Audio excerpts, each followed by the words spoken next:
Alhamdulillah jika jelas, dan mari kita mulai ngajinya.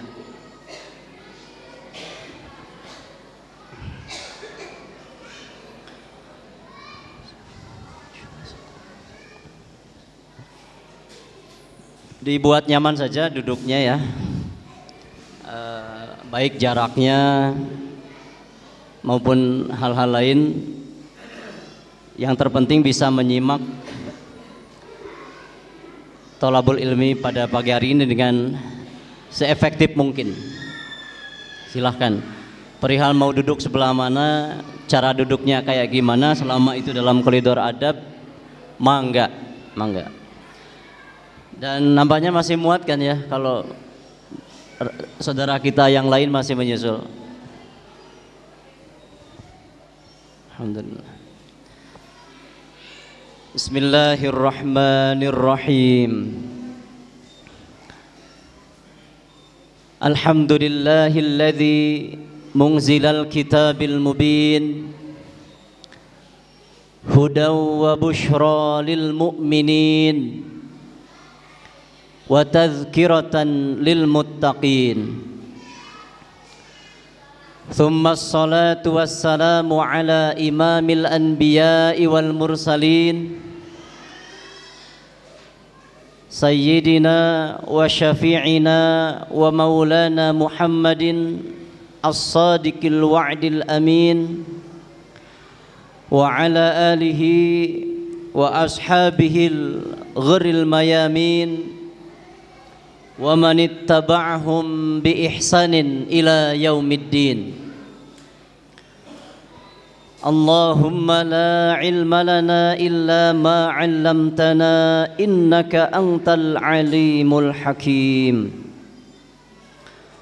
Allahumma taqabbal siyamana wa qiyamana wa ruku'ana wa sujudana wa tilawatana wa sadaqatana. Allahumma amin.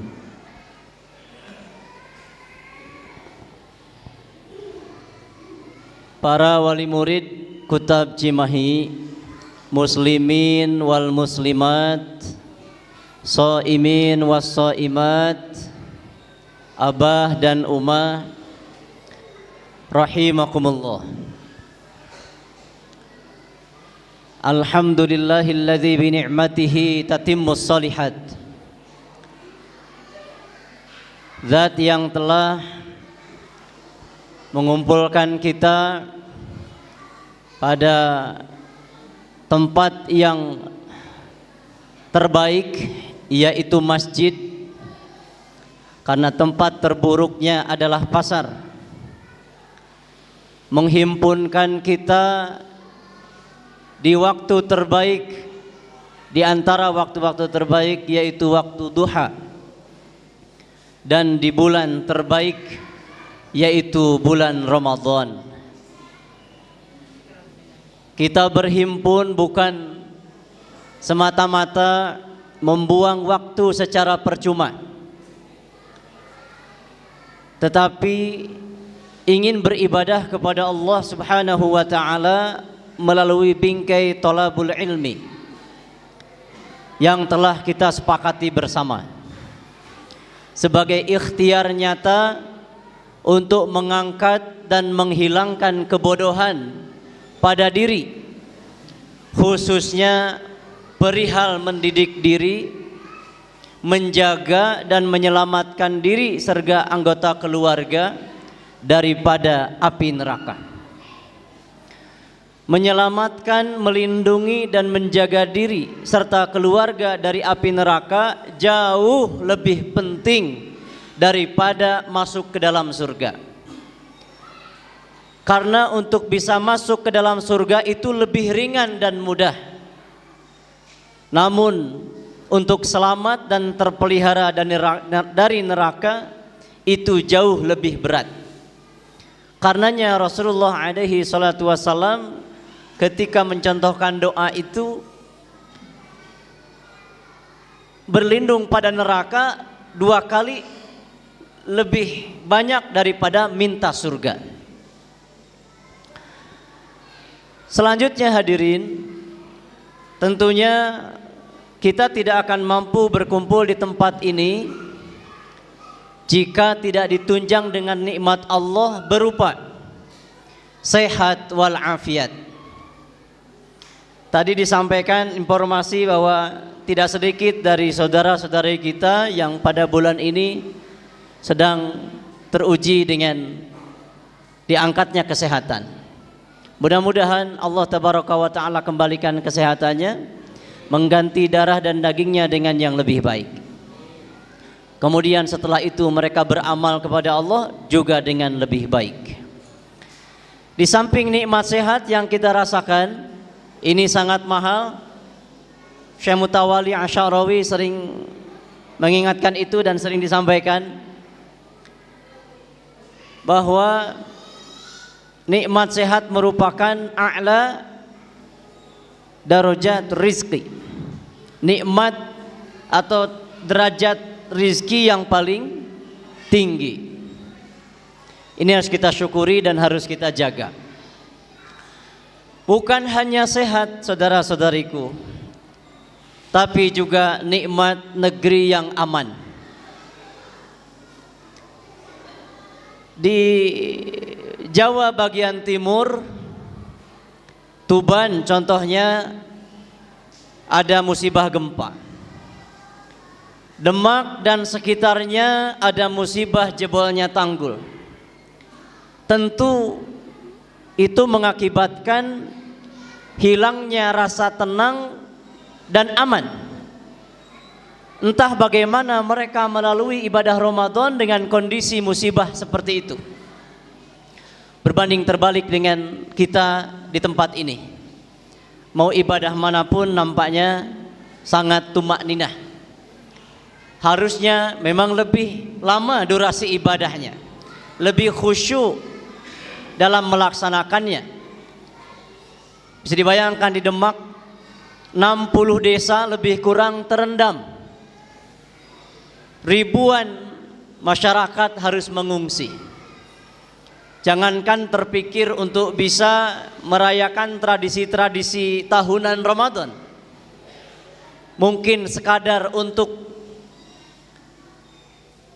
sholat fardu, mencuci pakaian dan lain-lain karena berada di pengungsian, tentu itu tidak senyaman di tempat tinggal sendiri. Dan jauh lebih parah dari itu adalah kondisi saudara kita di Gaza, Palestina. Bukan lagi terendam, tapi terkoyak, hancur luluh lantak. Bukan lagi tergoncang karena gempa, tapi ambruk karena getaran bom ribuan ton TNT.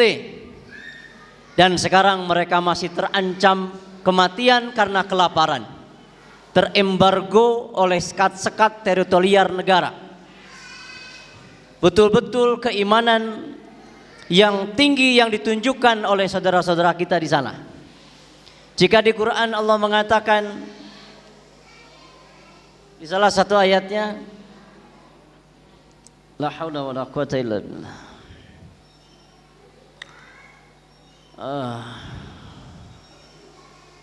Subhanalladzi la yaswa la yanam. Bahwa kalau Allah sudah memilih sesuatu, maka tidak ada pilihan untuk kita menolak pilihan itu. Nah, rupa-rupanya merekalah yang Allah pilih untuk tinggal dan menjaga Ardul Muqaddas, bumi Syam. Seandainya kita yang memelihara, mungkin baru dapat selebaran pun kita sudah meninggalkan tempat tinggal kita dan diserahkan begitu saja pada para penjajah. Namun mereka pantang mundur dan menyerah, lebih rela tanahnya berkarang darah sebagai sebuah perjuangan daripada harus menyerahkannya begitu saja kepada pihak Zionis, sang teroris. Hamba-hamba Allah, sekali lagi ini kami hanya ingin mengingatkan akan nikmat Allah yang begitu besar pada kita. maka jangan terlena setelah diingatkan ini. Karena kata Nabi, maghmunun katsirum minan nas, kebanyakan manusia ini kalau udah nggak diingatkan ya lupa, terutama terhadap dua nikmat yang melalaikan, as-sihhatu wal faragh, sehat dan lapang. Lapang segala hal, lapang harta, lapang waktu, lapang keamanan. Memang itu kalau tidak diingatkan akan berbuah kelalaian. Sehingga untuk mengingatkannya, Allah tegur dengan cara Allah. Bisa dengan gempa, bisa dengan banjir, bisa dengan letupan gunung, bisa longsor, bahkan dengan mengirimkan penguasa bengis, zalim, atau mungkin kaum yang menjajah. Sehingga kita baru terelingkan kalau nikmat itu sangat besar dan penting untuk disyukuri. Abah dan Umma, wali murid Kutab Cimahi rahimakumullah. Kemudian berkaitan dengan kajian yang telah kita sepakati di tiap pekan keempat, pelaksanaan kajian kali ini tentunya berada dalam suasana yang berbeda dan sangat spesial. Karena berada pada bulan Ramadan, bulan yang istimewa pada setiap waktunya, bahkan hingga pada setiap amal yang dilakukan di dalamnya.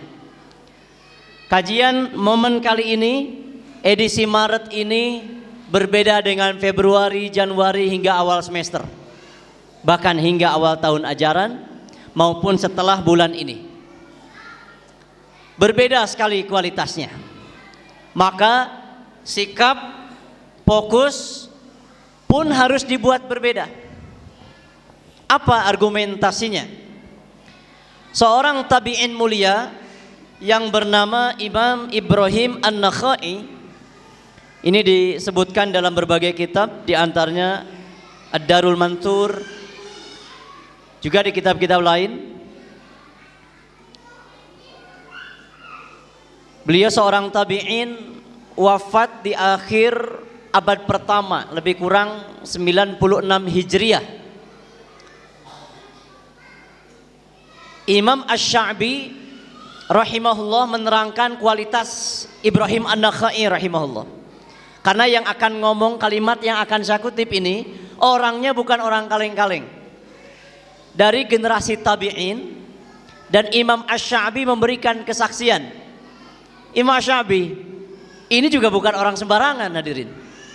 Beliau sampai digelari Asy-Sya'b. Ibrahim An-Nakhai itu kata beliau lebih faqih, lebih alim, lebih salih daripada Sufyan Ats-Tsauri dan Imam Hasan Al-Basri. Apa nama-nama ini orang kecil? Sulit dicari lagi tandingannya hari ini. Ibrahim An-Nakhai berguru, sering mengunjungi Aisyah radhiyallahu anha. Kendati beliau tidak meriwayatkan satu hadis pun dari Aisyah, namun beliau memang ahli hadis, meriwayatkan dari tabi'in yang lain, dan beliau adalah ahli fikih yang berasal dari Kufah. Kefakihannya betul-betul diakui oleh muslimin pada masanya. Mengatakan begini, ini di kitab Darul Manthur karya Jalaluddin As-Suyuti rahimahullah. An Ibrahim An-Nakhai qala Saumu yaumin min Ramadan afdalu min alfi yaumin. Puasa satu hari di bulan Ramadan itu lebih utama daripada puasa min alfi yaumin, daripada puasa 1000 hari di bulan lain. Wa tasbihatun fi Ramadan, membaca tasbih di bulan Ramadan ini meskipun hanya sekali, afdal min alfi tasbihatin, lebih utama daripada bacaan tasbih 1000 bacaan tasbih di waktu lain. Wa raq'atun fi Ramadan afdalu min alfi raq'atin. Satu rakaat salat yang dilakukan pada bulan Ramadan lebih utama daripada 1000 rakaat yang dilakukan pada waktu yang lain. Kan nampaknya tidak berlebihan jika hal serupa dianalogikan kepada hal lain seperti ngaji, kajian seperti ini. Maka jika dilakukan di bulan Ramadan itu lebih utama daripada 1000 kali kajian di waktu lain. Maka jangan samakan cara kita ngaji di waktu lainnya. Ngantuk, usahakan tugeng. Bahasa Indonesianya jangan, usahakan tidak ngantuk. Tunuh kene wudu. Kan kalau marah duduk, masih marah berbaring, masih marah wudu. Ambek kene memang tidak niat ingin menghilangkan marahnya, karena pasti kalau niat di rangkaian-rangkaian itu akan selesai. Tunuh, usahakan tetunuh. Tunuh kene wudu. Tunuh kene memang diniatkan hayang sare. Husnudonnya, tahajudnya lama tadi malam. Meren. Hamba Allah, masih berkaitan dengan Ramadan yang ingin kami singgung. Jadi waktu yang tersedia ini kami coba bagi-bagi. Pembahasan tema lebih kurang di 30 sampai 40 menit. Kami susun hingga pukul 1:30 tadi malam. Jadi nu kuduna tunduh teh uing. Ya. Hamba-hamba Allah. Ini hari keberapa kita puasa? Ada hari ke-14, ada yang sudah 15. Manapun jumlahnya, artinya atau intinya 2 atau separuh daripada momen Ramadan telah dan atau akan kita lalui. Bukankah demikian? Maka ini penting untuk refleksi, memuhasabah diri. Sudah sejauh apa Ramadan tahun ini kita lalui, dan harus bagaimana Ramadan yang tersisa kita akan lewati.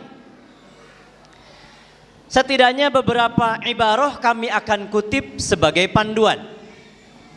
Pertama,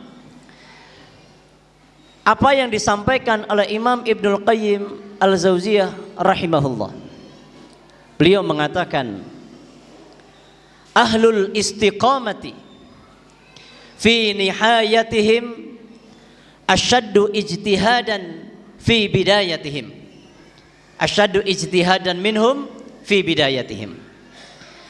Orang yang istiqomah itu, hadirin, istiqomah dalam kebaikan, pada masa-masa akhir asyaddu ijtihadan minhum, mereka itu lebih keras lagi kesungguhannya fi bidayatihim ay min bidayatihim, daripada kesungguhan di awalnya. Jadi berbicara orang yang istiqomah terutama dari generasi salafus sholih, bukan lagi membicarakan tentang istiqomah yang sifatnya tetap konsisten, tapi mereka ijtihadan, bahkan asyaddu ijtihadan. Mereka meningkatkan kesungguhan, bukan lagi konstan. Istiqomah itu bagi salafus sholeh bukan konstan. Kan kita mah boro-boro asyaddu ijtihadan. Untuk konstan saja, tetap itu pun hesebeleke menurut kosakata Inggris. Apa dalam bahasa kitanya? Hesebeleke naon? Susah payah. Ya, untuk menjaga konsistensi kebaikan di Ramadan. Nah, ini yang dilakukan salafus sholih. Mereka para pelaku istiqomah itu di masa-masa akhir Ramadan lebih keras lagi kesungguhannya daripada permulaannya. Maka dari kalimat Imam Ibnul Qayyim kami lanjutkan pada ibarah Hasan Al-Basri rahimahullah. Kata beliau, ahsin fima baqiya yaghfiru laka ma madha. Perbagus dari masa-masa yang tersisa. Yaghfiru laka ma madha. Semoga Allah mengampuni kelalaian, kesalahan, kealpaan kita di hari-hari yang telah berlalu dari waktu istimewa ini. Kemudian kata selanjutnya, faghtanim ma baqiya. Ambil keuntungan sebanyak mungkin dari waktu yang tersisa 2 minggu ke hareup hadirin. Fala tadri mata tudriku rahmatallah. Karena saya dan Anda semua tanpa kecuali tidak pernah mengetahui kapan bisa mendapatkan rahmat Allah. Singkat cerita, 2 pekan ke depan saudara-saudariku, wali murid Kutab Cimahi yang pada ingin jadi orang soleh, 2 minggu kahareup tong disaruakeun jadi nu geus-geus. Yang sudah biar sudah lah. Kahareup perbaiki. Kalau memang belum bisa menambah kuantitas, perbaiki kualitasnya hadirin. Robah kalakuan teh 2 minggu kahareup mah urang perbagus. Karena tadi kita ingin Allah ampuni dosa-dosa kita. Kita ingin mendapatkan rahmat Allah. Maka Imam Ibnu Rajab memungkasnya, ala wa inna syahrakum qad akhadha bin naqsi. Ya hadirin muslimin, mukminin, wassaimin. Ketahuilah bahwa bulan kalian yaitu bulan Ramadan ini sungguh telah berkurang waktunya. Tinggal 2 minggu deui. Fazidu antum fil amal. Maka di 2 pekan tersisa fokus kita jangan teralihkan oleh tradisi-tradisi. Bekiriweuh ku isi keler jeung kaleng kongguan. Bekiriweuh ku daun kalapa bisi teu kabagean da teu bisa ngieun. Bekiriweuh ku tiket mudik dan sebagainya. Geus lah. Aya naon si jalema iman model ayeuna teh atunya? Urang fokus seperti salafus soleh. Urang pangkas jarak kita dengan mereka tong jauh teuing. Makin kesini kok makin kesana kita terbawa suasana. Coba baca tuh surah Al-A'raf surah ke-7. Ustaz Hakim, Ustaz Ihsan ingatkan saya nih ayatnya. Wa in tuti aktsaru man fil ardi yudilluka an sabilillah. Jika kita mengikuti kebanyakan orang, aktsaru man fil ardi, lamun nuturkeun lolobana jalema nu aya di muka bumi ieu ye. Meskipun konteks ayatnya bukan mukminin tapi mengikuti orang kafir. Karena pada masa ayat ini diturunkan orang terbanyak adalah kafir. Namun ayat itu kami coba kutip untuk mengingatkan. Jangan sampai kita teralihkan mengikuti kebanyakan orang yang terlalaikan dari Ramadannya kepada tradisi-tradisi. Maka fazidu antum fil amal, kata Imam Ibnu Rajab. Bahkan beliau meminta bukan lagi kualitasnya ini. Kualitas sudah selesai. Fazidu, kuantitas tambahkan oleh kalian, fil amal, kuantitas amal. Dan inilah yang dilakukan oleh para salafus sholih. Ya. bagaimana mereka sangat serius di bulan Ramadan. Ya. Amir Majlis dalam mukadimahnya di awal pembukaan tadi mengutip surah Al-Baqarah 183. Syahrul Ramadan alladzi unzila, pada mafhum ayat ini. Bulan Ramadan ini bulan Quran, hadirin. Setidaknya kalau jumlah sholat tahajud belum bisa kita tambah, sedekah belum bisa kita tambah kuantitasnya, ada yang pasti bisa kita upayakan kalau hati kita bersih. Kata Utsman, itu pun Utsman bin Affan, siapapun yang hatinya bersih tidak akan pernah bosan baca Quran. Lamun haroream itu indikator betapa kotornya radiator dalam jiwa ini, yaitu hati. Bulan Ramadan bulan diturunkannya Quran, itu sami sareng sama dengan bulan Ramadan adalah bulannya Al-Quran.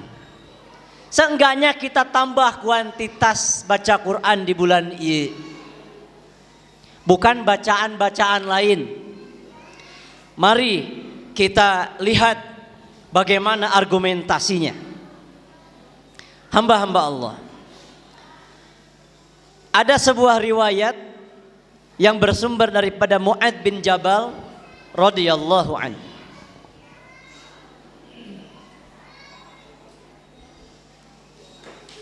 Punten, suara saya masih terdengar teriak-teriak apa enggak ya? Asa mulai biak bensin soalnya ya. Kararoneng ya. Kalau saya pelankan masih terdengar ya. Nah, sakieu jika nanti aduh hampura hadirin.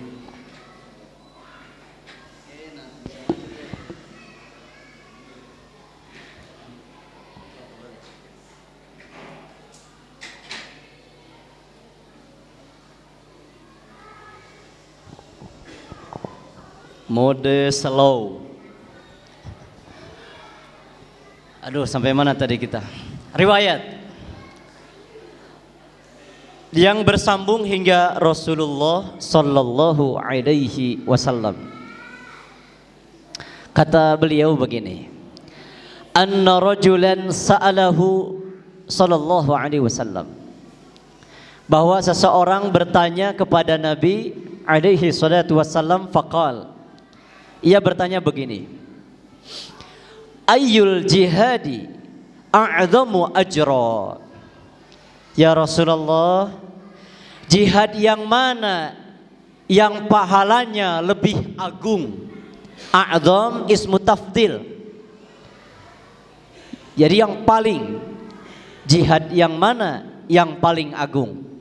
Apakah yang ikut perang Badar, atau yang ikut Fathul Makkah, atau yang ikut di Bai'atur Ridwan? Ternyata jawabannya bukan. Qala, Nabi menjawab, aktsaruhum lillahi tabaraka wa ta'ala dzikra. Jihad yang pahalanya paling agung adalah mereka yang paling banyak membaca zikir kepada Allah Subhanahu wa ta'ala.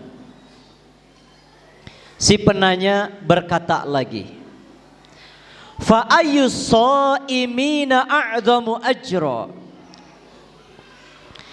Terus ya Rasulullah, orang berpuasa yang mana yang pahalanya lebih agung? Apakah yang sahurnya tidak makan apapun, yang bukanya hanya dengan air putih saja, atau yang bagaimana? Jawabannya bukan. Qala, Nabi menjawab dengan jawaban yang sama seperti yang pertama, yaitu aktsaruhum lillahi tabaraka wa ta'ala dzikra. Orang pahala yang paling agung bagi orang yang berpuasa adalah mereka yang paling banyak membaca zikir pada Allah Subhanahu wa ta'ala. Dan ternyata para wargi, zikir yang dimaksud menurut jumhur ulama, Imam Asy-Syafi'i menyebutkannya, Imam An-Nawawi menyebutkannya fi adab hamalatil Quran contohnya, bahwa zikir yang paling utama adalah membaca sing tarik hadirin dasim kuringge jojorowo kan nepi kalapar ya. Membaca Quran adalah kaciri keur paruasa. Sarua kawas uing. Gitu. Tos kahartos ayeuna naon zikir nu paling utama? Tos. Jadi apa pahala yang paling agung? Membaca zikir. Yang dimaksud zikir Jakarta. Alhamdulillah. Kitu tah ngaji teh. Kudu make guru sabab diterjemahan moal aya dalam kurung Al-Qur'an. Zikir weh. Disangka zikir membaca kalimat-kalimat thayyibah. Argumentasi selanjutnya.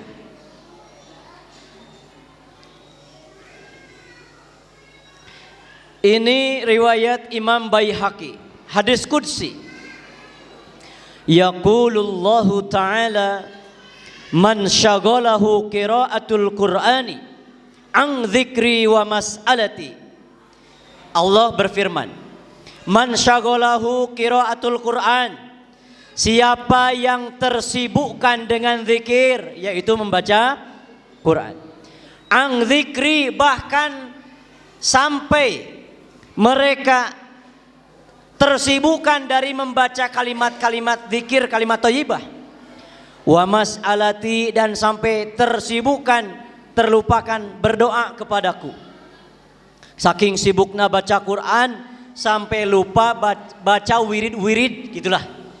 Sampai lupa membaca doa. Mungkin bukan lupa pasnya. Sampai tidak kabujeng. Tidak sempat, sampai tidak sempat berzikir, wirid dan baca doa. Maka apa yang terjadi pada orang ini kalau tersibukkan baca Quran, sampai tidak sempat buka WA, sampai tidak sempat nyekrol FB jeung IG, komo posting jeung status. A'taituhu afdhala thawabis sailin. Kitu pahalana teh. Kabita teh. Naon cenah? Amin. Aku akan berikan kepadanya. Aduh, moal jojorowokan, moal. A'taituhu, aku akan memberikan kepadanya afdhala thawabis sailin, balasan terbaik orang-orang yang meminta.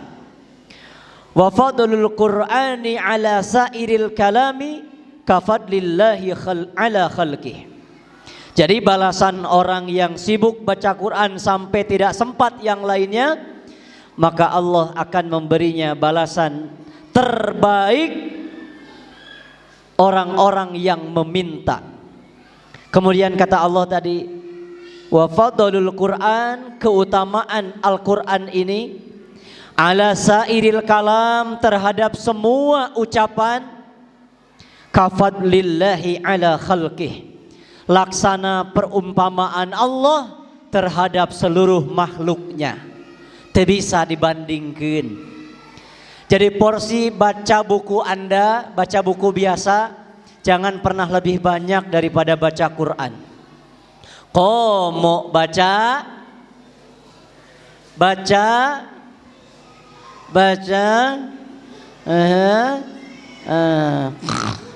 sebagainya.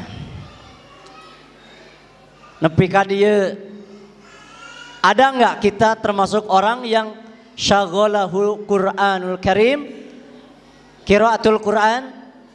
Sudah sampai derajat ini kita belum? Jawabannya belum. Pertanyaan selanjutnya, hayang henteu. Ya mari kita jadikan momen sisa Ramadan untuk hal ini. Karena a'zamu ajro. Kan gitu. Aktsaruhum lillahi zikro. Hayu ari hayang syagaulahu qiraatul Quran mah. Ada di 2 pekan terakhir. Sahanteuna aroh Ramadan atuh airi Syawal poho deui mah. Keun we THR mah ai rezekina datang meureun teu diteangan ge. Ari lain rezekina diudag-udag ge moal kahontal. Cik atulah termasuk eta tah daun kalapa kira. Kenapa merungut begitu? Ramadan tahun ini sepertinya ada sesuatu. Iya, aduh, aku teh Ramadannya sekarang gak istimewa jeng. Kenapa wa menik gitu? Iya, tahun ini aku gak bisa bikin kupat. Gagah, beki dieu teh beki ditu tah si Ece ya, si Emang. Wali murid Gutap Cimat teu kitu meureun. Teu kitu panginten. Cik engke urang kontrol statusna. Cik lah tong bebudakeun teuing geus karolot maneh teh atuh euy ah. Hayu we statusnya jiga barudak leutik. Duh ampun. Era huis ah.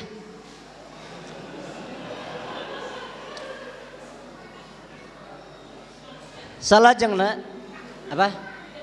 Sebelah sini. Geus lila di Tatar Sunda kudu bisa. Aduh, tong maksa orang Sunda harus siap. Mak Muri siap. Keur mah lapar teh bensin rek beak aya tuntutan deui ya. Aduh. Hamba-hamba Allah itu argumentasinya. Lalu apa lagi? Ya bukti nyata nih. Interaksi dan hubungan yang luar biasa para salafus soleh dengan Al-Quran. Kita belum ke materi nih. Nih bukti nyatanya. Pertama riwayat dari Abdur Razzaq rahimahullah. Kana Sufyanu Ats-Tsauri adalah, kalau kata kana ini menandakan sesuatu yang berulang, perbuatan yang berulang. Jadi Imam Sufyan itu selalu gitu. Idza dakhala Ramadan taraka jami'al ibadati. Kalau sudah masuk bulan Ramadan, Imam Sufyan mah meninggalkan semua ibadah. Subhanaka we ngajina nepi ka dieu. Gagal paham wah. Gagal. Imam Sufyan Ats-Tsauri kalau masuk Ramadan apa tadi? Itu. Lamun teu ibadah naon atuh beliau? Nah, makanya ini perlu ditafsirkan, perlu disyarah. Kang Budi geus meunang. Unggal poe teh jeung syarah we beliau mah. Makana ahli, ngarti kana takwil. Ya, meureun. Aya syarahna mang dimaksud meninggalkan ibadah sunnah. Jadi tidak diriweuhkan dengan ibadah-ibadah sunnah. Teriweuh-riweuh ku duha, ku segala rupa anu sunnah-sunnah. Imam Sufyan anu solehna, takwana, warokna, zuhudna geus kabuktian leuwih alus ti urang. Tuluy naon atuh wa aqbala ala qiraatil Quran. Ternyata Imam Sufyan sibuk riweuh ku gitu. Kurang puas. Ah ngan hiji cenah teh bisa dipake dalil dagoan. Ya dzukira an Ibni Abdul Hakam. Kana deui wae pengulangan. Kana Malikun. Imam Malik teh selalu idza dzakhala Ramadan, sama ini, apabila masuk Ramadan, yafirru min qiraatil hadis wa mujalasati ahlil ilmi. Imam Malik, mufti kota Nabi pada masanya, guru dari Imam Syafi'i, beliau yafirru, meninggalkan daripada pengajaran hadis. Beliau ahli fikih, dan wa mujalasati ahli ilmi, beliau pun meliburkan majlis-majlis ilmu beliau. Keseharian beliau sibuk ngajar sepanjang tahun, hadirin, teboga gawe kecuali ngajar. Dan pemasukan beliau hanya mengandalkan pemberian orang. Satu-satunya ulama madhab yang miskin hanya beliau. Nulai nama benghar-benghar. Omo Abu Hanifah. Karena fokus ngajar. Nu diajarna teh atuh sing areling deui. Mun guru teu boga gawe teh da fokus ngajar. Sing baralek nu diajarna. Sing ingat ka guru. Komo ya akhir Ramadan ya. Imam Malik. Aduh, ya Allah. Aya rekeningna tah. Aduh, beki poek beki dia teh ya. Beliau ternyata wa aqbala ala tilawatil Quran minal mushaf. Beliau pun sama seperti Imam Sufyan, menyibukkan diri dengan membaca Al-Quran dari mushaf. Meskipun punya hafalan mutqin 30 juz 114 surat, tetap upayakan membaca Al-Quran dari mushaf. Begitulah para salafus soleh dahulu. Itu baru bacanya, can menghotamkannya. Wah, banyak riwayat. Baca we kitab Imam Ibn Rajab nanti Lataiful Ma'arif. Ada yang menghatamkan setiap sebulan sekali. Tapi mun asup Ramadan menghatamkan 10 hari sekali.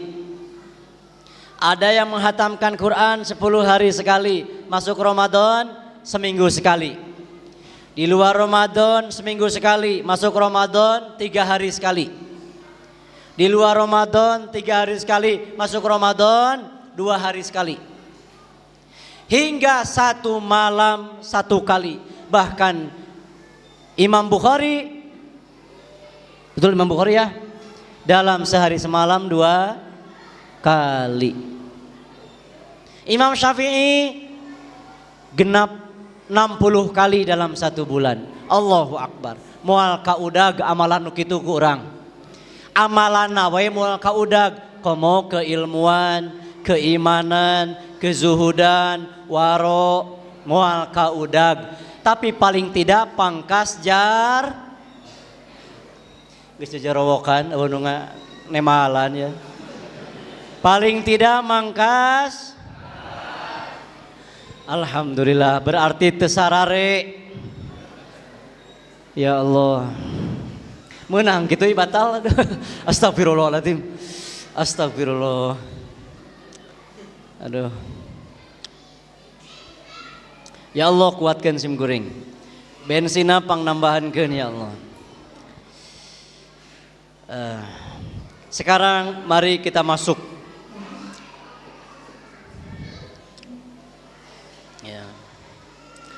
Ulangi, sebagai upaya memangkas jarak antara kita dengan para salafus sholih, maka kita akan membaca dan mentadaburi beberapa ayat Al-Quran. Tadi surah apa? Yang dibaca Mukri? Ali Imran. Insyaallah siapkeun ti ayeuna Al-Qur'anna. Urang tadabur ngaranna ge. Tingali ayat nate. Nu maca tafsir tidak apa-apa, biar saya saja. Anda lihat ayat dan terjemahnya. Kita akan membaca dan mentadaburi beberapa ayat Al-Quran untuk dijadikan petunjuk, pedoman, dan solusi, khususnya dalam tarbiyah keluarga dan generasi. Tilawah sedikit, hanya beberapa ayat, namun diiringi dengan tadabur jauh lebih utama daripada mengejar kuantitas tilawah tanpa tadabbur. Maka pantas orang-orang terdahulu ada yang baca sepanjang malam hanya satu ayat dalam satu rakaat. Etawai diulang-ulang ayat nanti. Qul huwa naba'un azim antum anhu mu'ridun. Terus diulang-ulang sampai berurai air matanya. Menjelang subuh baru dia ruku dan mengakhiri sholatnya. Aisyah juga pernah mengulang-ulang satu ayat sepanjang malam karena sedang ditadaburi, dihayati huruf demi huruf, kata demi kata. Wah, jauh tibatan orang ngejar target kuantitas, tapi tidak apa-apa. Mungkin level kita baru sampai situ. Hamba-hamba Allah rahimani Allahu wa iyyakum. Sebelum kita mulai masuk pada ayatnya, lebih spesifik mulai dari ayat 35 sampai 38. Ada dua pertanyaan yang kami siapkan yang harus Anda semua jawab, meskipun jawaban yang diberikan tidak mendapatkan hadiah door prize. Mau jawab?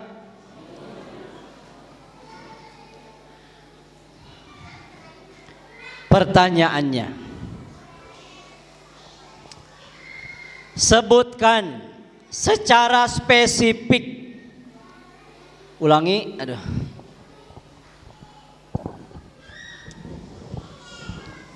Sebutkan secara singkat dan spesifik tentang pengertian dari orang tua sukses. Naon sih ari orang tua sukses teh? Silahkan jawab. Angkat tangan Anda. Boleh bapak, boleh ibu, boleh abah, boleh umma. Cung. Orang tua sukses adalah titik. Menurut Anda tongarang, tapi berdasarkan orientasi Anda, obsesi Anda.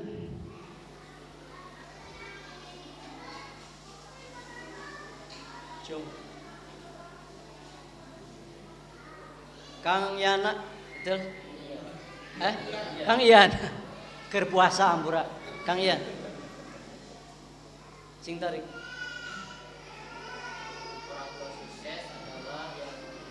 Kurang tarik. Orang tua sukses ada ini nggak? Lu ya, bahaya bisa lo.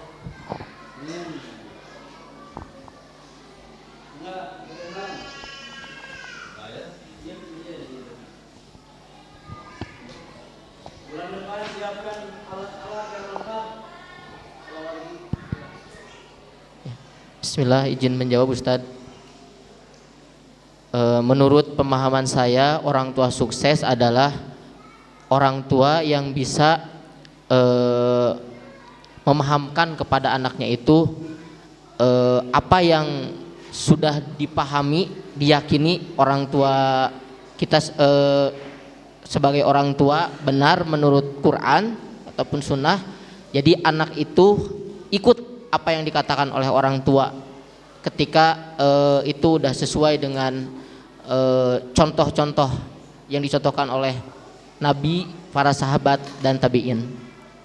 Itu menurut saya Ustadz.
Jangan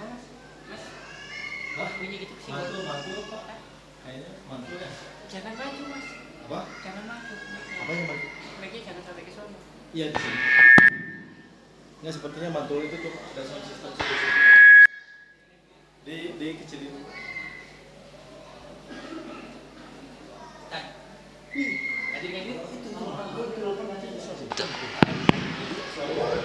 Cukup yang asa jelas ya. Bagus. Aduh, terima kasih ya Allah, terima kasih nunulungan. Luar biasa jawabannya. Tasak ya, jadi jauh oke asup suara teh. Inti tadi atuh. Pertanyaan kedua, nanti benar salahnya belakangan ya. Pertanyaan kedua, apakah Anda akan merasa gagal sebagai orang tua apabila anak kita kelak titik di antaranya hanya menjadi orang biasa, tidak jadi pejabat, tidak jadi orang tokoh, tidak jadi orang besar, orang biasa saja, tidak dihormat orang gitu. Dua, tidak kaya secara materi.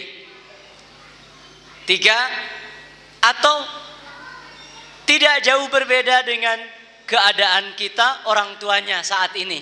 Gini ditinggal teh seru jeung uing gitu. Kelak, apakah Anda akan merasa gagal sebagai orang tua kalau anak kita dalam kondisi demikian? Silakan jawab. Kelak anak kita hanya jadi orang biasa atau tidak punya kekayaan secara materi, ya miskin lah, atau keadaannya seperti kita saat ini? Apa kita akan merasa gagal? Silakan jawab.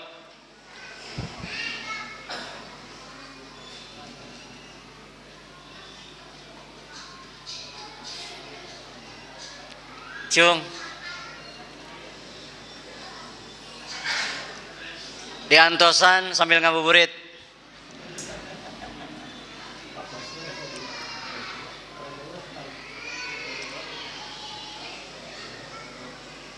Takut jawab kalian. Aduh. Jangan-jangan kita belum paham memang makna orang tua sukses itu, jangan-jangan belum paham nih. Apa perlu kita definisikan ulang kriteria sukses orang tua berdasarkan perspektif Quran? Karena kalau judul tema kita adalah formulasi dari Al-Quran untuk menyiapkan keluarga dan generasi yang menakjubkan, saya tulis kalimat itu formulasi dari Al-Quran. Kalau kami comot dari Quran, berarti ini sesuatu yang gak ada duanya, hadirin. Quran itu pedoman utama, kebenarannya mutlak. Bagaimana jaminan Allah? Al-haqqu mir rabbika fala takunanna. Al-Quran itu al-haq. Kalau hadis sumber kedua kita itu ada sahih, ada hasan, ada doib hingga maudhu. Tapi kalau Quran gak sahih, gak ada sahih kalau Quran. Yang ada artinya jaminan kebenarannya mutlak. Kami akan sajikan formulasi, resep, tips dari Quran yang dijamin kebenarannya, supaya kita jadi menakjubkan gitu loh. Dan orang tua sukses menurut Quran itulah yang harus jadi obsesi. Bukan definisi sukses berdasarkan kriteria di luar Quran, karena sifatnya zon, bukan hak. Apa bisa disamakan perspektif kita? Kalau nggak sama, nggak akan ketemu kita. Sukses menurut kami kalau anak punya pekerjaan mapan. Kalau anak bisa mulang tarima kan jadi kolot. Anak bla bla bla yang sifatnya bukan dari Quran.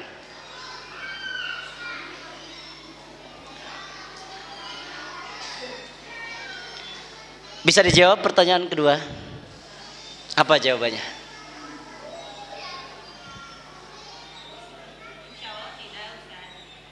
Tidak merasa gagal?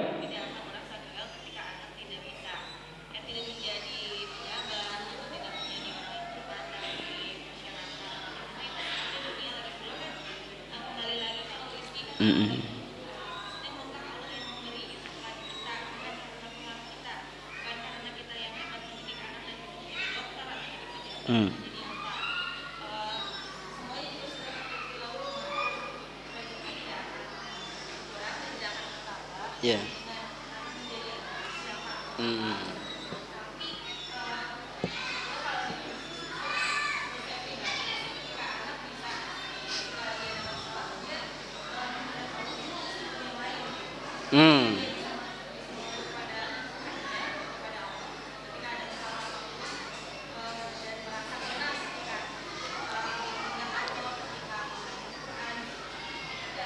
Ya.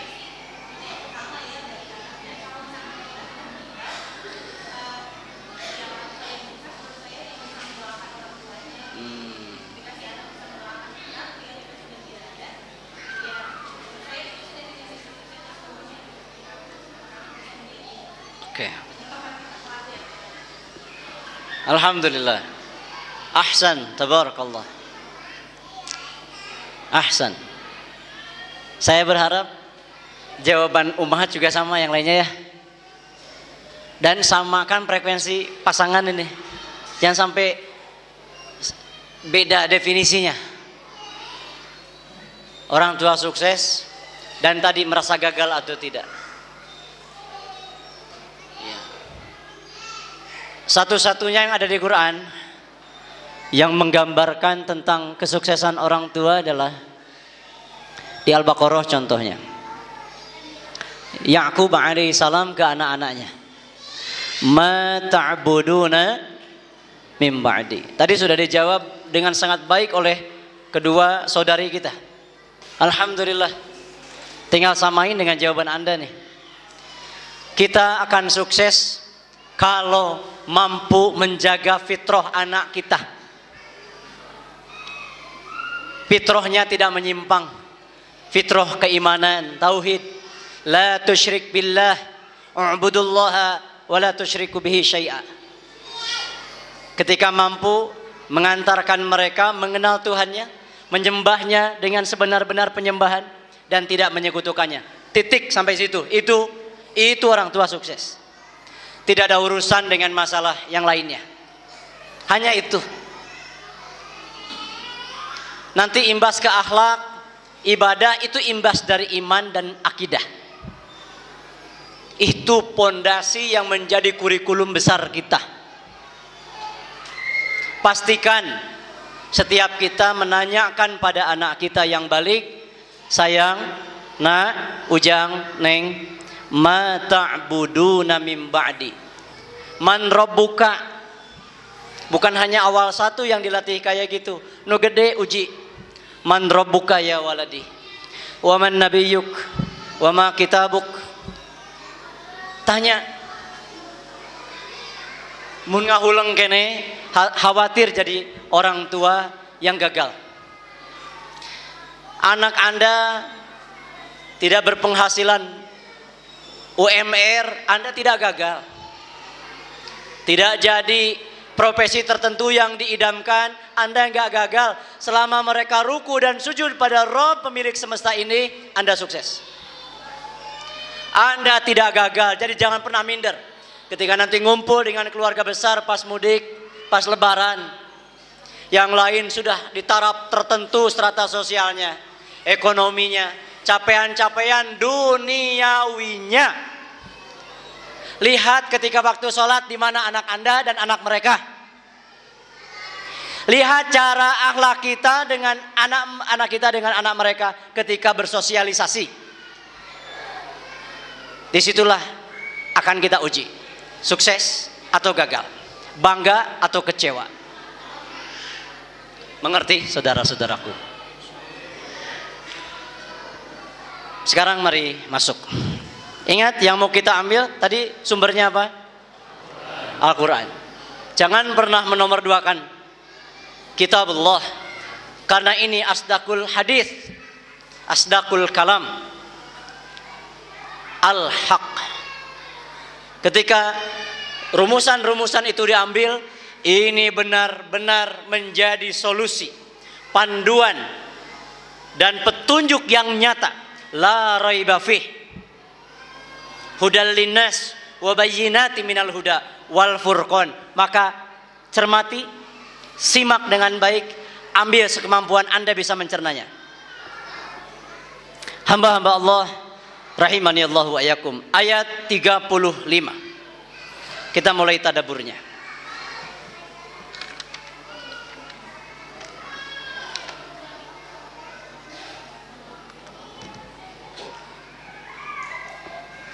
Allah berfirman,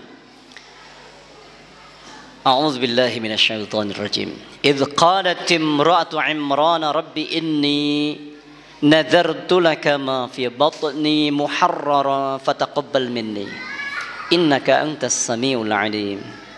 Coba supaya ngajinya bersama-sama bantu terjemahkan. Idz qalati, idz ketika. Sebetulnya kalau lihat kaidah bahasa, id itu diterjemahkan begini. Ingatlah ketika. Ya, coba ulangi, id. Qalati, telah berkata. Siapa? Imra'atu Imran. Tidak disebutkan namanya di sini, namun di tafsir disebut siapa namanya? Istri Mang Yuga. Harusnya ini ayatnya idz qalat imra'atu Yuga. Tehana.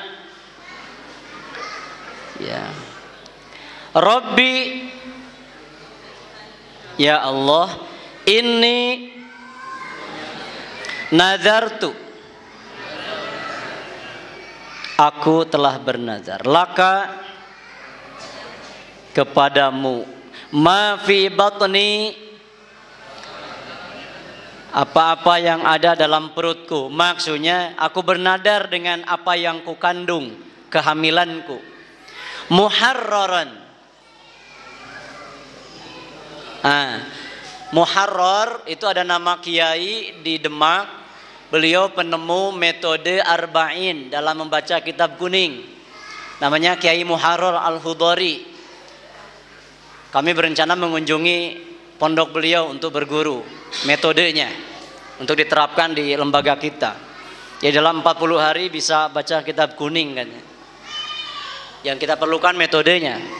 Anak saya kasih nama yang pertama itu Muharrir. Kalau Muharrar itu majhul, dimerdekakan. Kalau Muharrir itu fa'il, yang memerdekakan. Akhyar Muharrir Aqsa, manusia pilihan yang memerdekakan Masjidil Aqsa insyaallah. Muharraran, beliau menazarkan untuk memelihara. Kita terjemahkan begitu saja. Fataqabbal, maka terimalah, minni nadarku, innaka anta as-sami'u al-alim, yang maha mengetahui. Jadi sebelum kita tadaburi, memang kita butuh piranti yang namanya tafsir. Istri Imran yaitu Hana, termasuk juga Imran di dalamnya, mereka berdua menginginkan atau terobsesi memiliki anak laki-laki, karena mereka sudah memiliki anak perempuan. Yang belum dimiliki adalah anak lelaki. Ya umumnya kita terkadang obsesinya sama. Kalau belum dikaruniai anak laki-laki dan anak yang lahir perempuan terus gitu. Seperti Kang Ibeng contohnya, terobsesi tidak punya anak laki-laki. Pasti. Dulu Mas Sunanto sebelum punya Fathan terobsesi ingin punya anak laki. Betul Mas? Ayo weh. Wah, iwak ya maka imah kajian mah ya. Aduh. Tapi obsesinya diiringi. Nah, itu dia. Karena obsesinya begini, beliau menginginkan punya anak laki-laki itu untuk dijadikan pemelihara Baitul Maqdis seperti ayahnya, yaitu Imran. Ya. Dan hal ini didukung penuh oleh keluarga besar. Jadi kalau kita punya obsesi positif dan besar, bincangkan dengan keluarga dan mintai dukungan mereka. Dan harusnya kalau obsesi dan orientasinya besar apalagi akhirat, seharusnya keluarga itu mendukung penuh, bahkan memfasilitasi. Tidak ada satupun anggota keluarga Imron yang mengatakan ari sieun ce kunaon punya cita-cita teh hayang jadi DKHM budak teh gitu. Jadi marbot masjid, si Ece mah teu gaul. Tingali tetanggi urang mah. Nah gitu. Aduh. Kapilih jadi kuwu kades. Komo ayeuna peraturanna kades jadi 28 tahun. Aduh Ece raoseun. Kamari di Majalengka oge kenging motor NMAX hiji ewang. Dinas eta teh. Takbir.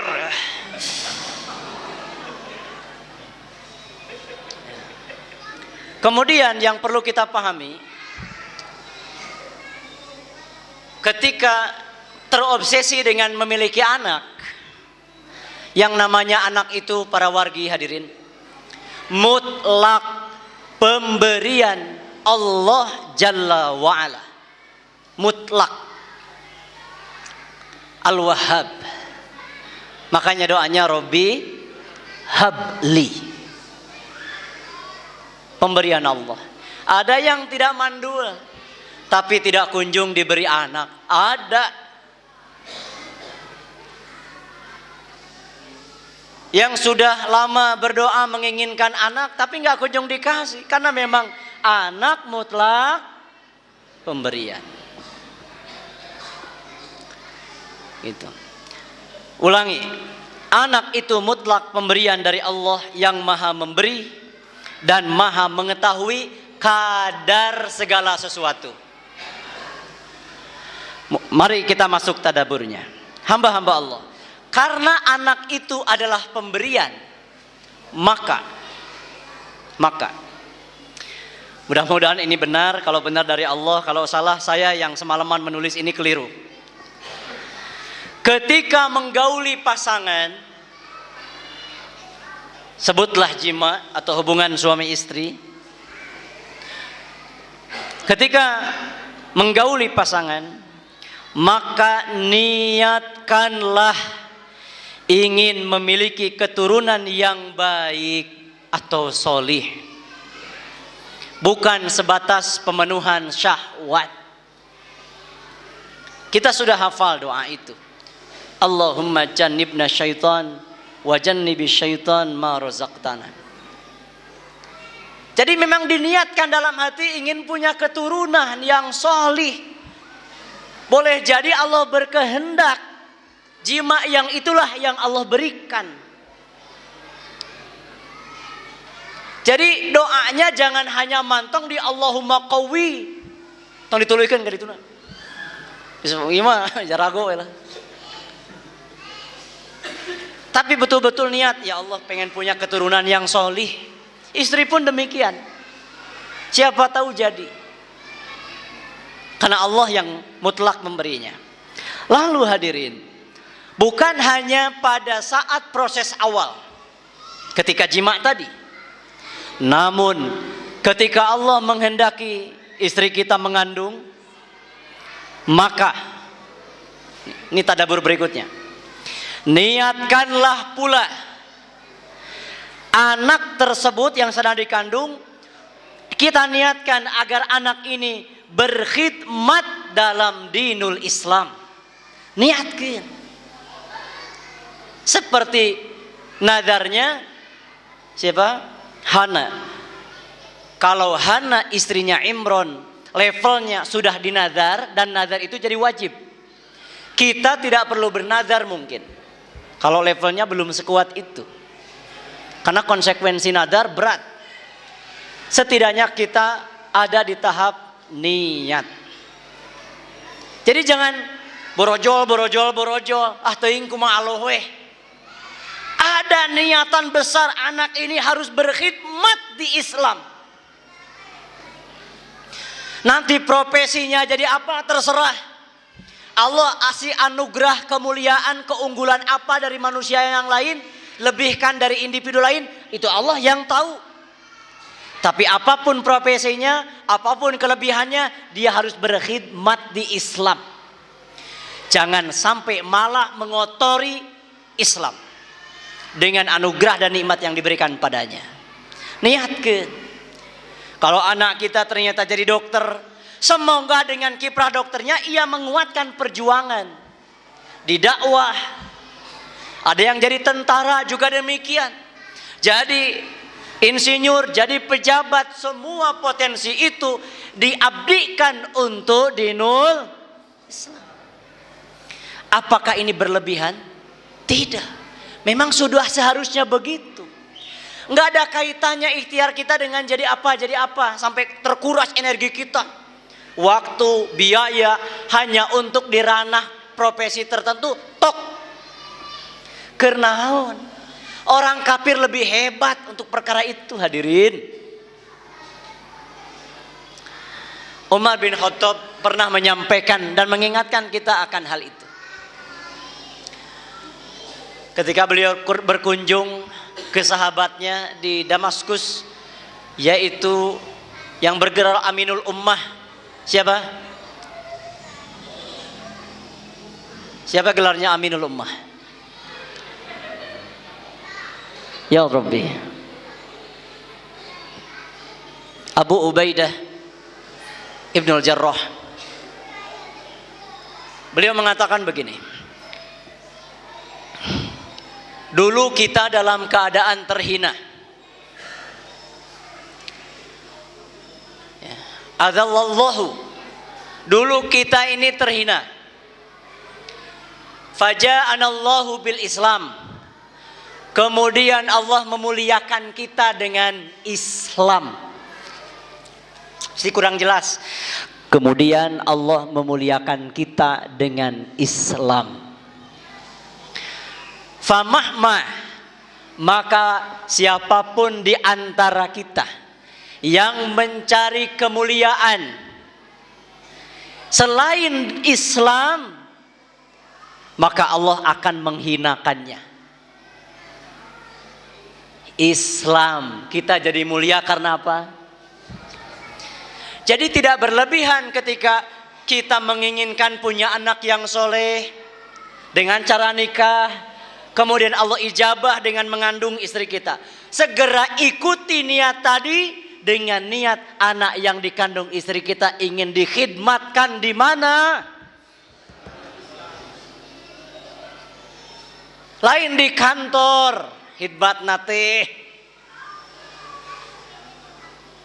Hana ngasih pelajaran mahal buat kita. Nepi kadinya weh heula anen. Sampai situ kita. Dilakukan enggak yang 2 kemarin tuh? Yang boga anak nu soleh, kalau sudah mengandung dan lahir ingin dikhidmatkan di Islam, saya kasih nama Muharir Aqsa karena ingin dikhidmatkan untuk pembebasan itu. Sapaehna we lah di Al-Aqsa gitu. Kalau saya nggak sampai di sana, dikuburkan di sana, anak saya harus sampai.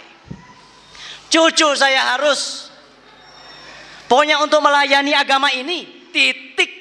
Kerjaannya mau apa? Terserah nanti kehidupan dia. Allah yang sudah ngaturnya. Saya sangat yakin Allah telah membagi-bagi rizki. Yasha'u wa yaqdir. Apa yang harus saya khawatirkan? Sampai sekarang saya hidup, alhamdulillah, berat badan 65 kilo, Alhamdulillah. Jadi apa yang saya khawatirkan tentang rezeki anak saya ke depan, Allah yang mengaturnya. Ya. Di beberapa ayat disebutkan itu oleh Allah Tabaraka wa Ta'ala. Nahnu narzukukum wa iyyahum. Nahnu narzukuhum wa iyyakum. Tok. Ada tulisan lainnya yang saya kutip yang berkesesuaian dengan ini. Apa yang mendorong para salafus solih begitu bersemangat dalam mendidik anaknya? Begitu besar semangat kaum salaf dalam mendidik anak. Hal ini karena mereka terdorong oleh beberapa sebab. Di antaranya, simak ini. 1. Mereka menyadari kalau perkara ini, mendidik ini adalah perkara yang akan ditanyakan di hadapan Allah kelak. At-Tahrim ayat 6 sebagai dalilnya.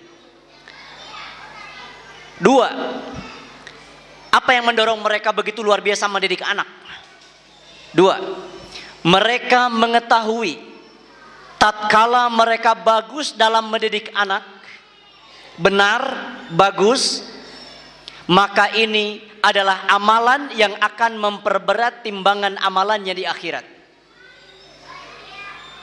3. Yang berkesamaan dengan yang kami sebutkan tadi. Mereka dengan mendidik anak, dorongan kuatnya ini, dengan mendidik anak berarti mereka bisa ikut berkhidmah. Saya ulangi Dengan mendidik anak berarti mereka bisa ikut berkhidmah atau melayani agama Islam. Jelas saya kira. Jika belum, 2 hal tadi, dan ini sudah masuk formulasinya, rumusannya. Yang pertama adalah meniatkan apa tadi? Tapi yang saya masukkan formulasi yang keduanya tadi, memiliki keturunan untuk berkhidmat dalam dinul Islam, melayani agama ini. Catat rumusnya. Kalau ingin menakjubkan keturunan kita dan keluarga kita, ini rumus 1. Ingat-ingat.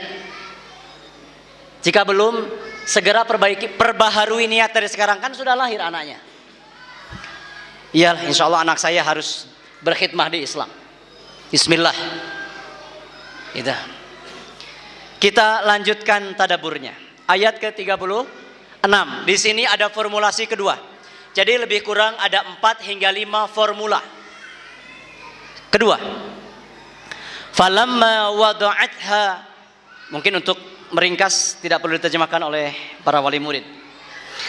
Falamma wada'atha qalat rabbi inni wada'tuha unta wallahu a'lamu bima wada'at wa laysa adh-dhakaru kal untha wa inni sammaituha maryama wa inni u'iduha bik wa dzurriyyataha minasyaitonir rajim.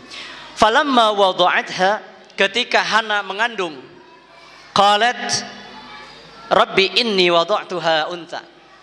Ternyata Hana mengetahui bahwa yang dikandungnya ternyata anak perempuan. Kok bisa tahu padahal belum ada USG? Ada ciri-ciri fisik. Mak Raji atau Pak Raji yang paham ini. Kalau perutnya bulat, bundar, maka yang dikandung. Kalau lonjong, yang dikandung. Kalau dua-duanya ada, LGBT, astagfirullahaladzim, kembar. Ya, ada ciri-ciri fisiknya. Atau bisa saja karena ini zaman dekat dengan kenabian, bisa saja lewat ilafat ilham, bukan ustaz, ilham mimpi. Sampai beliau pun protes, ngadu atau ngeluh, bahasanya begitulah. Inni wada'tuha unsa wallahu a'lamu bima wada'at wa laisa dzakaru kal unsa. Ya Allah, kan aduh kumaha ya Allah, sebetulnya engkau tahu aku teh yang anak lelaki ya Allah. Nah, gitulah. Tapi ternyata yang kukandung perempuan. Dan laki-laki dengan perempuan itu beda ya Allah. Clear, tidak ada perdebatan. Laki-laki dengan perempuan berbeda. Bukan hanya fisik, juga fisiologisnya beda. Maka cara mendidiknya berbeda pula. Perlakuannya juga berbeda, gak sama. Itu nanti masuk ke kurikulum. Insya Allah akan lewat kajian sepertinya akan dibahas.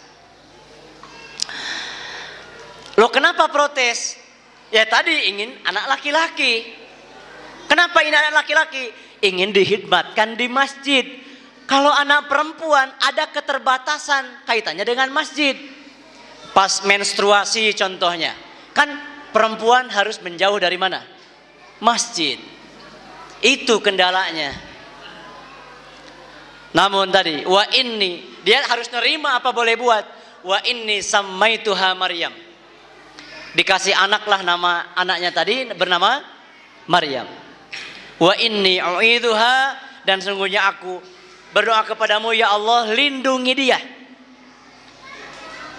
Wa dzurriyyataha, dan keturunannya nanti kelak minasyaitonir rajim, dari syaiton yang terkutuk. Nih tadaburnya, nanti formulanya akan kita sebut. Hamba-hamba Allah, wali murid Abah Uma, rahimani Allahu wa iyyakum. Manusia bisa menginginkan sesuatu sesuai dengan kehendaknya, dan dia minta pada Allah apa yang dia inginkan. Namun Allah tentunya telah menyiapkan skenario yang lebih baik daripada yang manusia sangkakan. Betul demikian? Kita punya banyak keinginan bukan? Kita doa pada Allah. Namun terkadang pengabulan doa tersebut tidak sesuai ekspektasi. Maka jangan pernah mengeluh, apalagi menuduh Allah yang salah dalam pengabulan. Demi Allah yang jiwa kita dalam genggamannya. Allah Maha mengetahui kadar segala sesuatu, termasuk hal-hal yang Allah berikan pada kita. Hamba-hamba Allah, itu tadaburnya. Harus kita pahami betul. Tidak setiap yang kita inginkan sesuai dengan yang kita harapkan. Karena Allah Maha berkehendak, tidak bisa diintervensi oleh permintaan hambanya. Al-iradah, kudrah wal iradah. Kemudian tadabur selanjutnya. Istri Imron, siapa tadi namanya? Sama sekali tidak menganggap anak perempuan yang terlahir itu buruk. Enggak. Kalau ada pun protes karena memang tadi ada kendala di hambatan tertentu yang kaitannya dengan darah di perempuan. Makanya alhamdulillah Allah berikan keistimewaan pada siapa? Maryam. Itu suci, artinya nggak ada menstruasinya. Amazing. Dan Maryam sangat mencintai kesucian, memelihara kesuciannya. Namun akhirnya Allah uji dengan kehamilan tanpa laki-laki, yang kemudian muncul fitnah dari Bani Israel. Kalau terlalu cinta pada sesuatu, memang akan Allah uji dengan yang kita cintai itu memang. Oh panjang itu bahasanya, lain waktu. Di makom sudah kita bahas itu ya. Istri Imron sama sekali tidak menganggap anak perempuan yang terlahir itu buruk. Tapi sebatas menilai bahwa anak perempuan memiliki keterbatasan dalam memelihara Baitul Maqdis, seperti adanya menstruasi yang akhirnya harus menjauhi masjid ketika dalam kondisi itu. Nah, ada kalimat menarik yang ingin saya kutip. Di salah satu jurnal saya coba korek-korek beberapa tafsir, lalu kemudian ada tulisan seperti ini. Seolah-olah Allah ingin mengatakan seperti ini kepada Hana sebagai jawaban atas keluh kesahnya anak tadi. Hei Hana, jangan dikira anak lelaki yang kamu dambakan itu menyamai derajat anak perempuan yang aku anugerahkan ini. Anakmu ini perempuan ini yang tadi diberi nama Maryam, anakmu ini mempunyai ihwal agung di kemudian hari. Aku akan anugerahinya sesuatu yang lebih besar dari sekedar mengurusi masjid Baitul Maqdis, Masjidil Aqsa. Dia akan menjadi penopang akidah ketauhidan yang akan melahirkan seorang nabi penyelamat bagi Bani Israel. Mana yang lebih baik dan lebih luas manfaatnya? Sekedar menjadi pelayan rumah Allah yaitu Masjidil Aqsa, atau menyeluruh untuk Bani Israel? Gitulah lebih kurang. Gagah nggak jawaban Allah? Itu rahasia yang tidak akan dipahami oleh hambanya kecuali disingkap tabir kasyafnya. Oh, ini maksud Allah. Terkadang kita mentok pada kehendak kita, seolah-olah Allah tidak adil, Allah tidak paham kebutuhan kita. La haula wala quwata illa billah. Ada kadar di situ. Dan ternyata yes, Maryam jauh lebih baik daripada sekedar penjaga Masjidil Aqsa. Kemudian ini rumusan kedua, formulasinya. Kalau tadi sekedar tadaburnya, rumusan kedua. Kalimatnya di wa inni sammaituha Maryam wa inni u'iduha bika wa dzurriyyataha minasyaitonir rajim. Ini rumusan kedua. Apa itu? Jalankan tugas, peran dan fungsi sebagai orang tua dengan kemampuan terbaik yang disanggupi. Apa perlu diulang? Rumusan pertama apa tadi? Ingat-ingat judulnya, keluarga yang menakjubkan, ajib, ajaib. Masa nggak tertarik jadi keluarga yang wow, ajaib? Bukan lagi standarnya bagus, sekolahan bagus, keluarga bagus, itu standar sekali. Tapi sekolahnya ajaib, keluarganya ajaib. Ini dia rumusnya. Satu, niatkan anak itu untuk. Dua, ini. Jalankan tugas, peran dan fungsi sebagai orang tua dengan kemampuan terbaik yang disanggupi.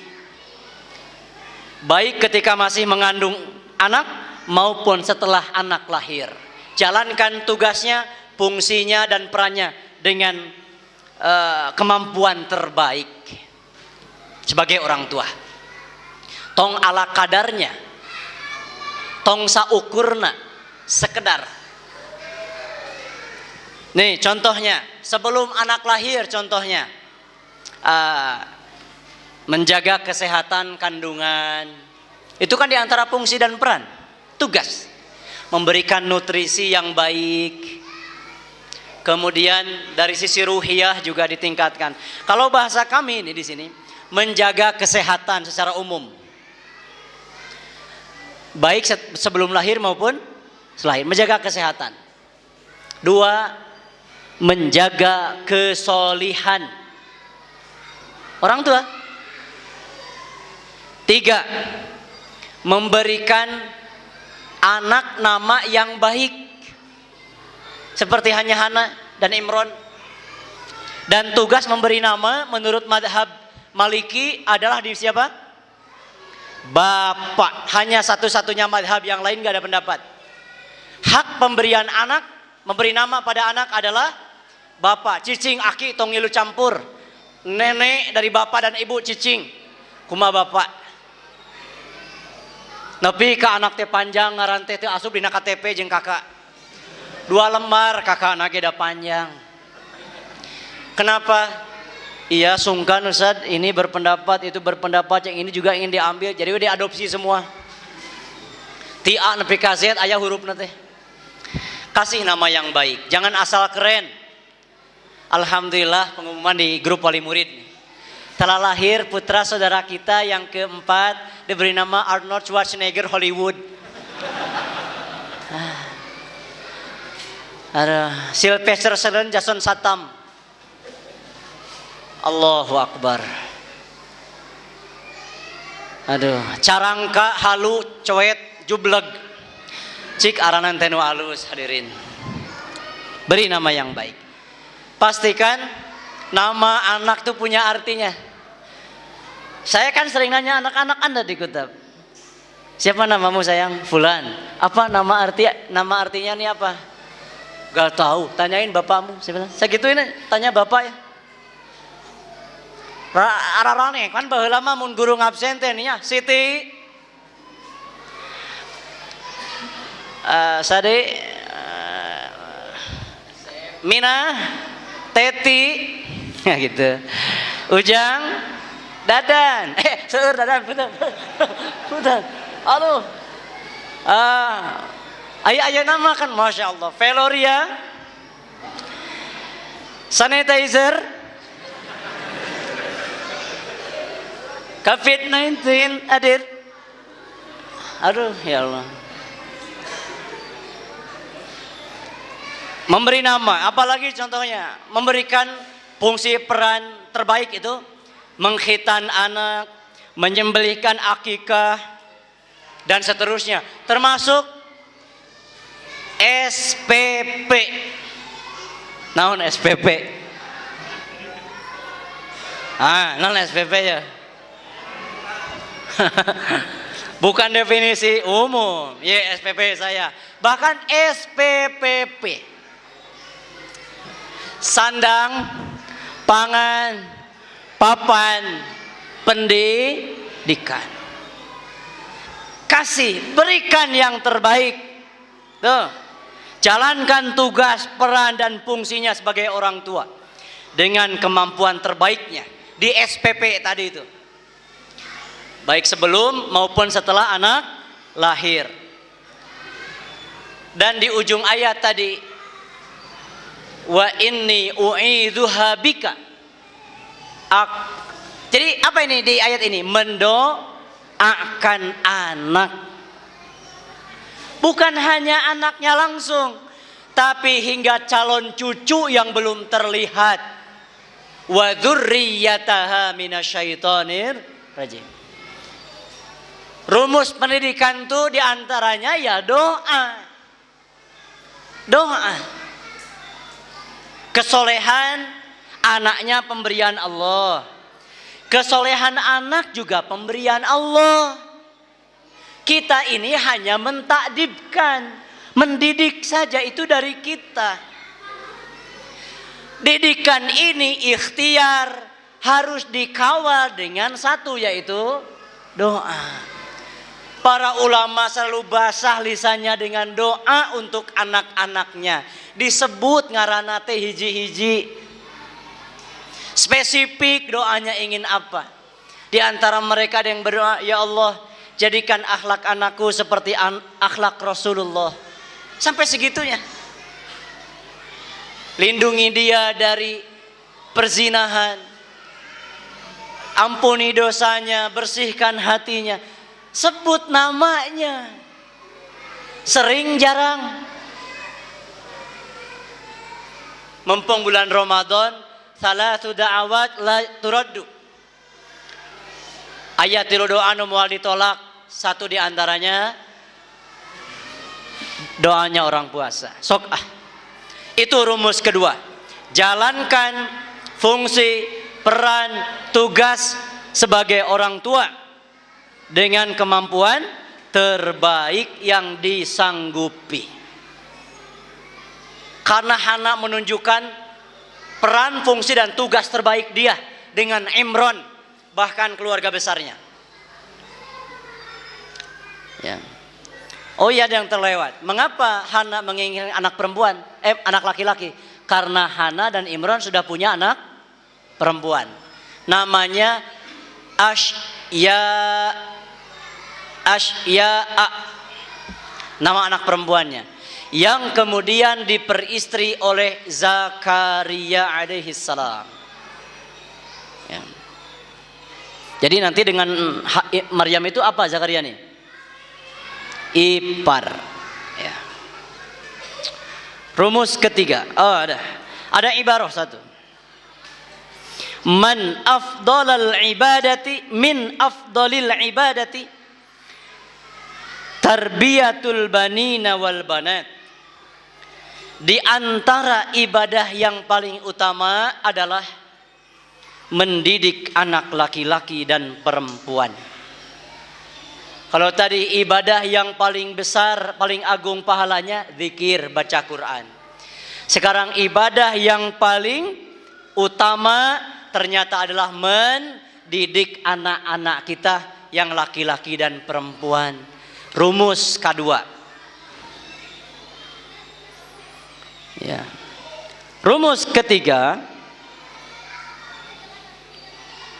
masih di ayat yang sama. Mendidik anak adalah merupakan amal ibadah yang harus bisa pula diterima Allah Subhanahu wa taala. Nah, ini rumus yang ketiga formulasinya. Oke, saya akan meniatkan anak saya untuk khidmah. Kemudian saya akan berjuang sekemampuan dengan pasangan dan keluarga besar untuk menjadi orang tua yang terbaik bagi anak saya. Saya akan didik sebaik mungkin. Peran fungsi tugasnya dijalankan, digali ilmunya sekemampuan. Kajian wali santri mual bolong karena ada door prize di ujung tahun. Kayak beasiswa lain ingin mengilmui diri. Nampaknya nggak ada untuk tahun ini hadirin. Ya. Meren. Nah setelah itu sadar, udah gunung katilu.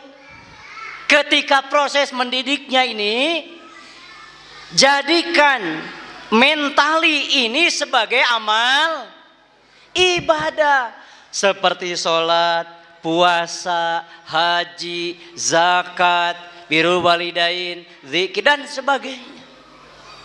Ngadidik anak teh ibadah, bahkan seutama-utamanya ibadah. Cik mentalan. Ngadidik anak bukan beban. Ngadidik anak bukan sesuatu yang sesuatu yang harus ditinggalkan. Ini ibadah utama. Apa teh syarat ibadah supaya diterima? Kan tadi ini harus diterima Allah nih ibadah ini. Kalau ibadah supaya diterima gimana syaratnya? Cuman dua diantaranya apa? Satu, berdasarkan ilmu, ya kan? Dua, ikhlas.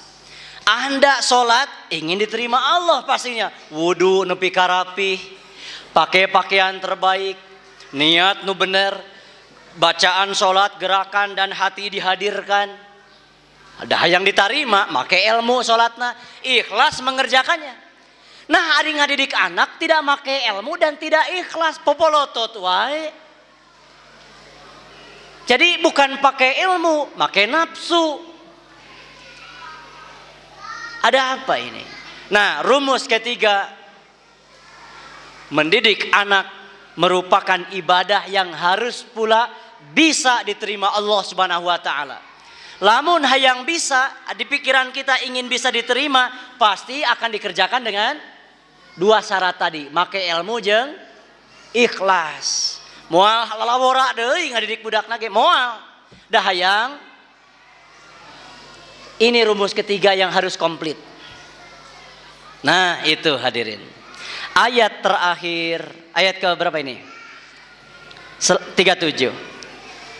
Dari adan ya. Fataqabbalaha rabbuha biqaulin hasanin. Kemudian Allah menerima apanya? Nazarnya Maryam, menerima amal soleh Hana dan Imron didik anaknya yang bernama Maryam. Biqabulin hasanin, dengan penerimaan yang baik. Diterima ku Allah, dan make ilmu ikhlas. Lihat apa yang terjadi. Ini formula yang keempat, yang mungkin terakhir. Kalau Allah sudah menerima amal ibadah didik anak, ulangi, didik anak itu apa? Ibadah, amal ibadah. Dan Allah sudah menerimanya. What happen selanjutnya? Wa ambataha nabatan hasana wa kaffalaha Zakaria. Ini dia nih. Setelah Allah terima amal ibadah kita dalam didik anak, Allah tidak akan biarkan kita sendirian dalam didik. Bahkan Allah turun tangan langsung mendidik anak-anak kita. Allah langsung yang mentarbiyah anak kita, mentakdib anak kita. Seperti doanya Fudail bin Iyad, ya Allah, saya sudah tidak sanggup didik Ali anak saya, fa'adibhu antali, maka ya Allah sekarang saya serahkan pendidikan anak saya kepada Engkau, didiklah dia untukku ya Allah. Apa yang terjadi setelah itu? Ali bin Fudail bin Iyad soleh hari tak ini, padahal sampai mehna bedegong, sampai mehna bangor, perut kanu jadi kolot. Ya, Fudail saja minta bantuan Allah. Kita kapan melibatkan Allah dalam pendidikan anak kita? Mungkin sangat jarang. Kalau sudah Allah terima amal ibadah ini, Allah turun tangan langsung. Aduh ya Allah, Allah langsung hadirin, Allah langsung dengan penerimaan yang baik. Nabatan hasana, nabata itu sudah jadi bahasa Indonesia. Nabati artinya apa? Tumbuhan, tanaman. Dan di Quran untuk menggambarkan kualitas pendidikan, sumber daya manusia yang terdidik, Allah selalu menggambarkan, menganalogikan pada tanaman. Di surah Ibrahim, wa daraballahu matalan kalimatan thayyibatan kasyajaratin thayyibah. Syajar itu tumbuhan. Di Al-Fat ketika menggambarkan kualitas didikan Nabi, para sahabat, kumaha dituna, kazar'in akhraja syat'ah yu'jibu zurra, laksana tumbuhan. Tumbuhan yang menakjubkan si penanam. Nah, kata menakjubkan itu saya ambil dari situ. Nanti ujungnya memang menakjubkan di ayat berikutnya. Wa ambataha nabatan hasana wa kaffalaha Zakaria. Allah sendiri yang akan menumbuhkan Maryam. Bertumbuh bukan hanya fisiknya, tapi juga psikisnya, mentalnya, hikmahnya, kecerdasannya Allah bantu. Gagah, hadirin gagah. Wa kaffalaha Zakaria. Ini dia nih. Ya, ini dia. Allah turun tangan di sini. Imron wafat ketika Maryam masih balita. Dan Maryam butuh sosok ayah. Hana pun terbatas kemampuannya. Maka Allah hadirkan pengganti Imron, yaitu iparnya. Siapa? Zakaria. Lihat, Zakaria itu nabi. Imron nabi bukan?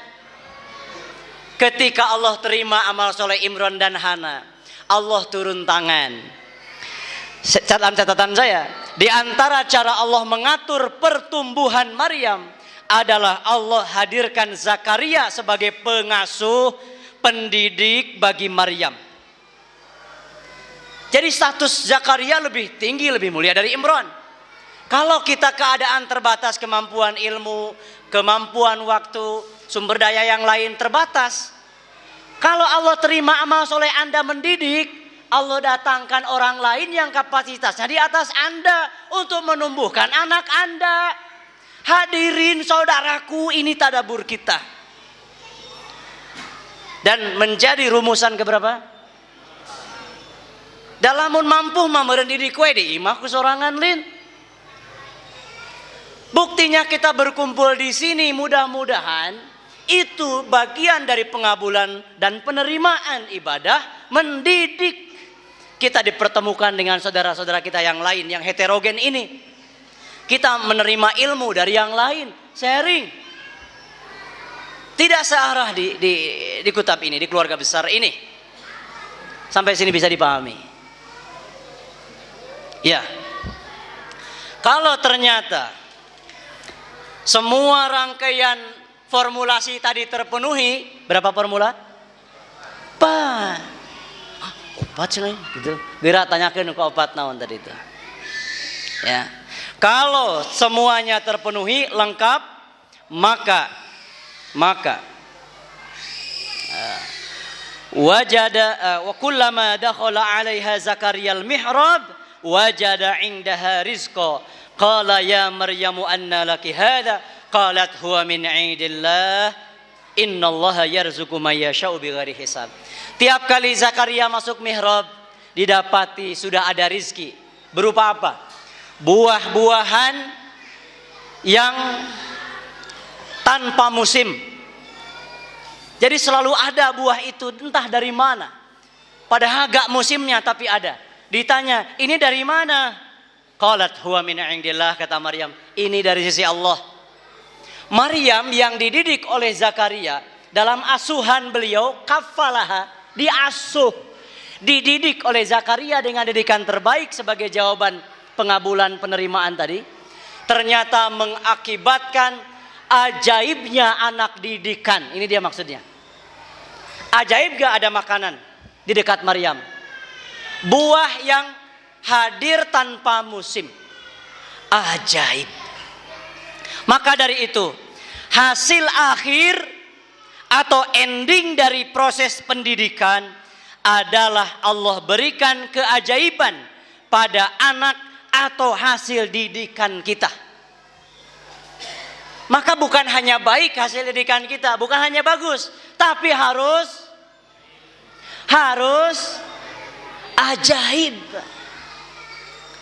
Harus ajaib. Ya. Tiba-tiba anak kita di usia 10 tahun hafal Quran dengan mutkin. Ajaib. Di usia madrasah anak kita hafal kitab Al-Muwatta. Ajaib, Bu. Padahal kemampuan gurunya terbatas, kemampuan orang tuanya terbatas. Karena Allah yang campur tangan langsung. Ajaib. Bahkan keajaiban ini tidak hanya sebatas di murid, di anak didik. Berapa lagi? Oh iya. Tapi juga ada pada pendidik, itu di ayat selanjutnya, di ayat 38. Zakaria berdoa. Mana? Hunalika da'a Zakaria rabbah qala rabbi habli min ladunka dzurriyyatan thayyibah innaka sami'ud du'a. Ketika Zakaria menyaksikan ada keajaiban yang diterima oleh anak didiknya dari Allah, Zakaria takjub. Dia pun berdoa. Bukan ketika Hana mengandung di usia tuanya. Padahal Zakaria juga menginginkan anak yang sampai tuanya belum punya anak-anak tuh. Istrinya bahkan disinyalir mandul. Tapi beliau tidak berdoa ketika Hana mengandung. Tapi ketika ada keajaiban tadi di mihrab, Zakaria berdoa, Rabbi habli min ladunka dzurriyyatan thayyibah. Wah, aneh ya maya. Ajaib. Saya ge hayang boga anak kawas kieu. Ieu anak didik saya ge boga hayang anak kandung. Ajaib. Ini sekaligus adab. Bolehnya kita atau dianjurkan berdoa meminta nikmat kepada Allah ketika melihat saudaranya mendapatkan nikmat. Kita boleh meminta nikmat yang sama. Contoh, Kang Aam tiba-tiba melaksanakan haji dalam waktu dekat. Mabrur. Saya tertarik. Saya pun, ya Allah, saya pun ingin bisa berhaji seperti saudara saya Kang Aam dalam waktu dekat. Mabrur. Jangan pernah minta nikmat orang lain kalau nikmatnya tidak dipakai di jalan Allah. Kergagayaan unggul. Montong. Tekudu ngadoa kanu kitu ka Allah. Tapi ketika nikmat tersebut dipakai di jalan Allah, ningali nu beunghar, sedekahna badag, loba. Teu pernah utang itung, kah ya Allah, saya hayang kawasipulan, bisa sedekah, bisa menegakkan agama ini dengan hartanya. Amin. Ningali nu boga ilmu, dia siang malam bersedekah dengan ilmunya menolong agama Allah dan tertarik ngadoa, jadikan saya ahli ilmu, faqihni fiddin wa 'allimni ta'wil. Amin. Tong hayang kabita ku hal-hal nu sifatnya materi. Ini anjuran. Dan Zakaria berdoa. Dikabulkan gak Zakaria doanya? Di ayat selanjutnya tuh terus baca nepi ka anggeus tah. Berikutnya tuh, Allah kabulkan doa Nabi Zakaria dengan memberikan kabar gembira, memberikan nama bernama Yahya. Di surah Maryam pun disinggung itu.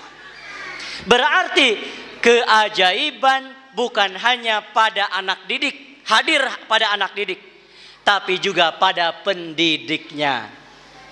Bagaimana teu ajaib? Zakaria dan istrinya sudah tua. Ya, bayangkan disebut di surah Maryam tuh, waduh, bukan hanya sudah beruban, tapi tulang itu sudah lemah dan istrinya mandul. Ya, wamro'ati aqir wasta'ala ar-ra'su syaibah. Tapi Allah kasih anugerah anak bernama Yahya. Itulah keajaiban. Maka saya ingin mengajak saudara-saudariku sekalian di keluarga besar ini, mari hadirkan keajaiban di keluarga kita dan generasi. Bukan lagi standar-standar saja capaiannya, ajaib dengan menerapkan formula tadi.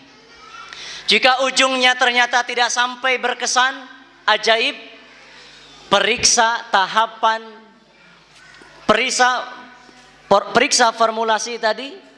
Semua pendukung tadi apakah masih ada yang salah? Yang 4 hal tadi. Jangan-jangan belum lengkap, jangan-jangan masih cacat. Allahu a'lam bishawab. Barakallahu li wa lakum. Subhana rabbika rabbil izzati amma yasifun. Wassalamun 'alal mursalin walhamdulillahi rabbil alamin. Saya sarankan tidak ada tanya jawab karena waktu yang sudah mendekati salat zuhur untuk digunakan persiapan salat. Jika ada hal ini didiskusikan, bisa setelah kajian, setelah salat zuhur, dan atau bisa japri atau di grup wali murid. Terima kasih. Wassalamualaikum warahmatullahi wabarakatuh.